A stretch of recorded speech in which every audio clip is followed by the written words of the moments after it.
amigo, Sarah here. Welcome back to another episode of Your Fucking Welcome. Today, I want to talk about outcomes and more specifically, why you need to say, fuck the outcome, really.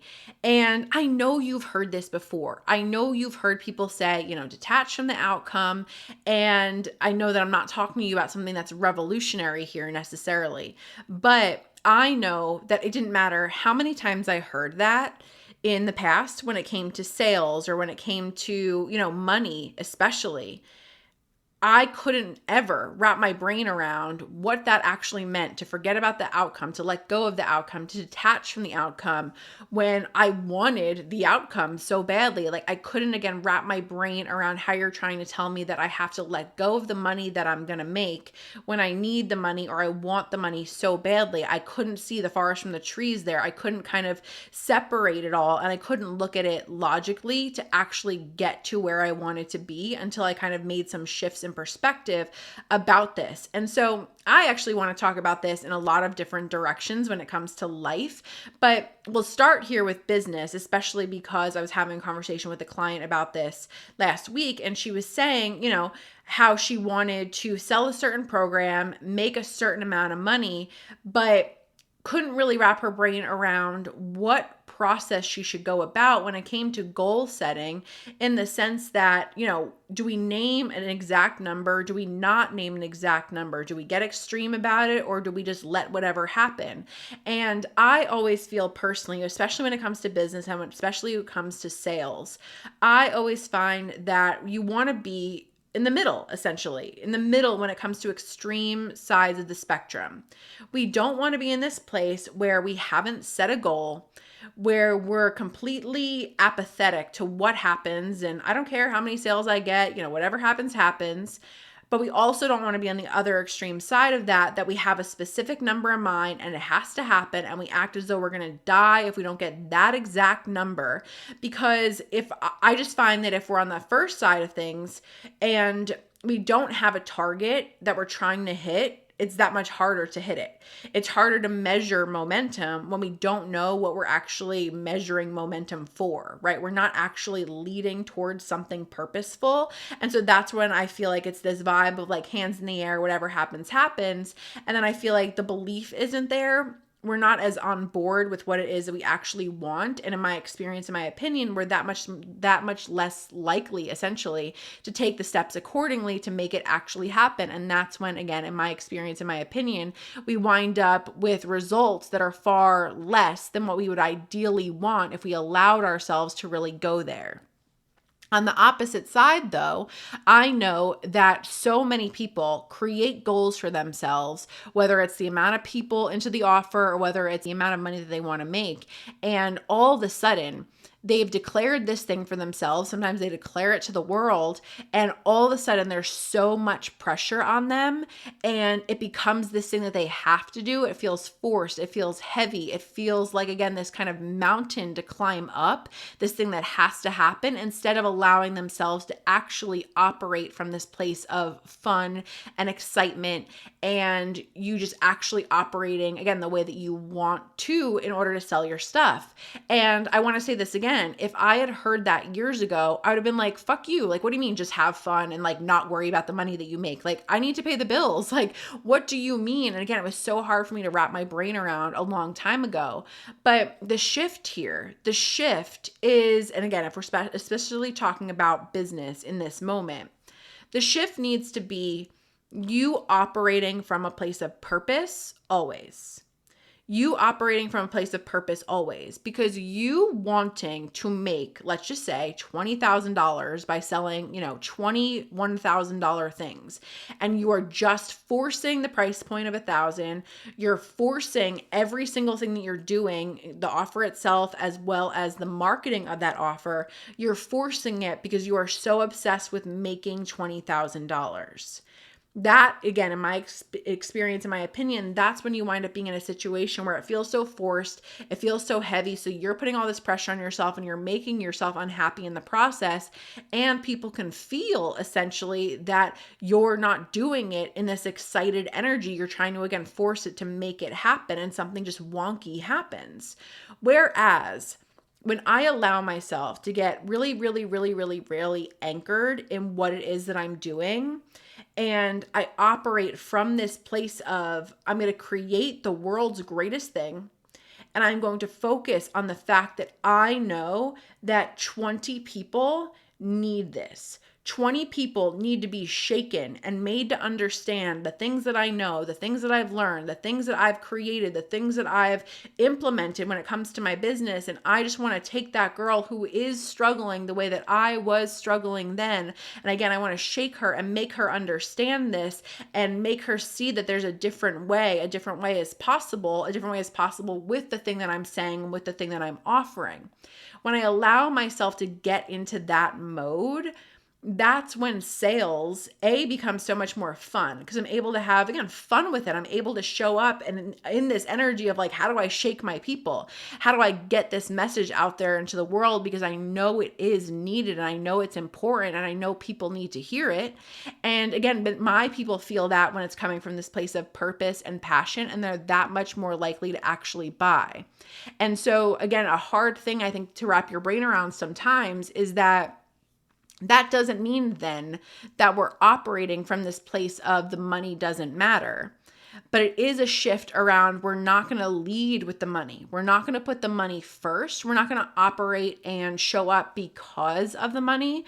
We're still showing up from a place of purpose and passion and genuinely, again, wanting to share the thing that we have to share. And me having the very simple shift of, I need to reach 20 humans instead of I need to make $20,000. It's a very, very, very, very, very different vibe for me, because especially when I think humans, right? When I think of people, I always talk about this when it comes to, first showing up on social media, right?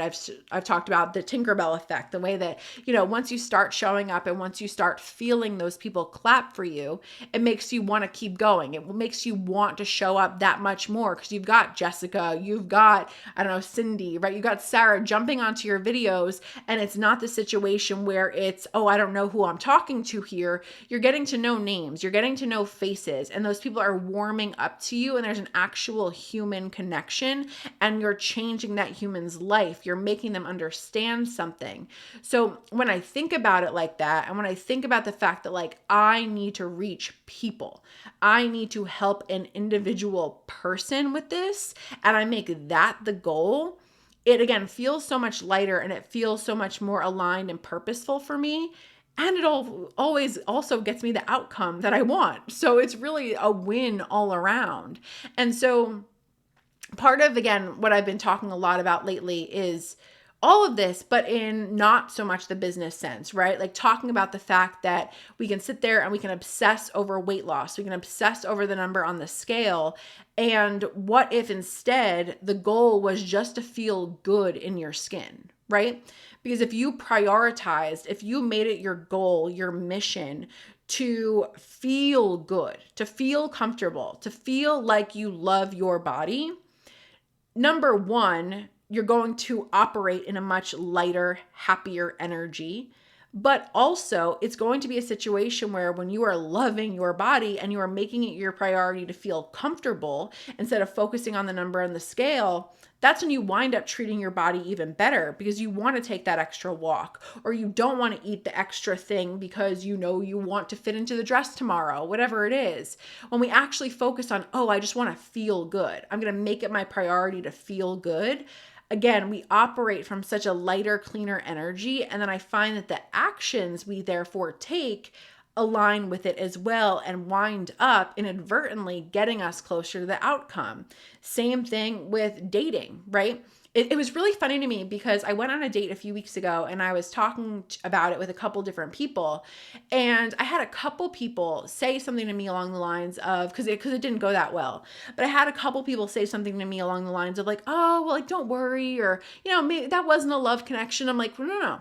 I didn't go into it hoping it was a love connection. Like, I didn't go into it hoping this person was, my husband tomorrow, right? I didn't go into it with that outcome in mind. I'm going into dating, especially as I enter back into dating, like more so than I have in a while. I'm not outcome dating, right? I'm not dating for the outcome. I'm dating right now for fun. I'm dating right now for growth, right? I want to get even closer to understanding what it is that I ultimately want. I want to meet cool new people, and maybe we have fun for a week, and maybe I never see him again, or maybe we're married, who knows? But it's not about the outcome. And again, I want you to think about this in the sense of, you walk into a date, right? And you're like, oh my God, this person has to be my spouse. This person has to be the love of my life. I hope they are. I hope they are. You're not picking up on red flags. You're not being your best self, essentially, because you wind up having this weird energy because you're kind of twisting yourself into a pretzel. Instead of being the free person that you are, the happy and light person that you are, you wind up sitting there trying to, again, force yourself to be a certain something to get a certain outcome, instead of, again, feeling that freer, less connected to the outcome vibe. And so what I wanted to say about all of this today is that I understand if you really want to meet that person, if you really want to make a certain amount of money, if you really want to lose weight, I want you to know that, like, I hear you and I see you, and I know how, again, difficult it can be to even attempt to grasp the idea that I have to let go of this outcome when I want this outcome so fucking badly.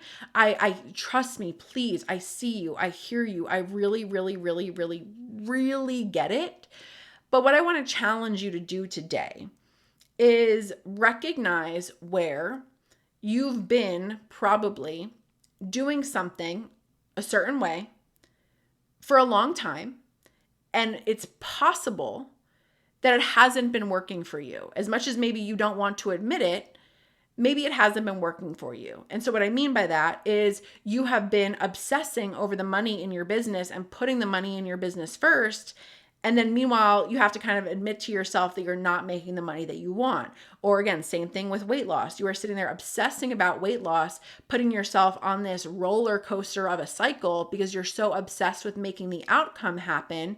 And you therefore wind up, again, yo-yoing with your diet and being up and down with it and weight and all of that, instead of actually getting to the weight that you want. You forcing yourself there. You forcing your way to the result. If it hasn't worked for you previously, why not try another way? Why not open your mind and the possibilities to looking at this from a different perspective and looking at this from a different angle? And so again, I wanted to bring that up for you today because I had that conversation with the client, and I really feel like we had such a great shift in terms of the way in which she was looking at goal setting and the way in which she was looking at making money, which feels really exciting because, again, I think there was a big perspective shift for her and a new way that she hasn't quite looked at any of this before, which is, again, feels so exciting to me, especially knowing that I feel like that's going to be the thing that gets her, that much more likely to get the result that she wants. But also, again, with everything else, like I said, me going into, dating again for the first time in a while, not being in this place of like, oh my God, I hope this person likes me, or I hope this outcome comes. Or again, with weight stuff, I feel like for the first time in my life, I still want to lose weight. I want to lose a good chunk of weight, if I'm being honest with you, while at the same time, I'm done making myself miserable about it. I'm done obsessing over the outcome. I'm done being in this place where it's this benchmark that I'm holding over my head and I'm not going to be happy until I get there. I would rather make the goal to, again, be comfortable in my skin, to feel good in my body at any given moment. And the more that I can pay attention to that and more I can actually be in my body, like I said, not only do I feel better and do I feel happier, but I'm also that much more likely to do things that take me away from how I ultimately want to feel. And so again, I just want to challenge you today to pay attention to where the outcomes that you want might be making you miserable, and how you get to, sure, still want those outcomes, but let's play with a little bit how we could look at it from a different angle, how we could look at it and see it all from a slightly different perspective, for the sake of, again, I've been doing it this way for a really long time. maybe it's worth it. Why wouldn't I give it a shot to look at it slightly different, to try a different way? And who knows if that could open up an entire world for me? Because again, in my experience, in my opinion, it absolutely can. And so again, whether it's money, whether it's love, whether it's your body stuff, whatever it is, I want you to know that saying fuck the outcome is so often the thing that gets you there faster and more easily. And if nothing else, it makes you a hell of a lot happier in the process. And of course, that's what I want for you. Because yes, we want outcomes, but we also don't want to be miserable getting there. I want you being happy and light and free on your journey to getting whatever it is that you want. And so again, take a moment today to look at how you could possibly be seeing all of this from a different perspective in a way that works for you so that you can, again, be happy on the journey versus just obsessing each and every day, each and every minute about the outcome. All right, I'll talk to you next episode.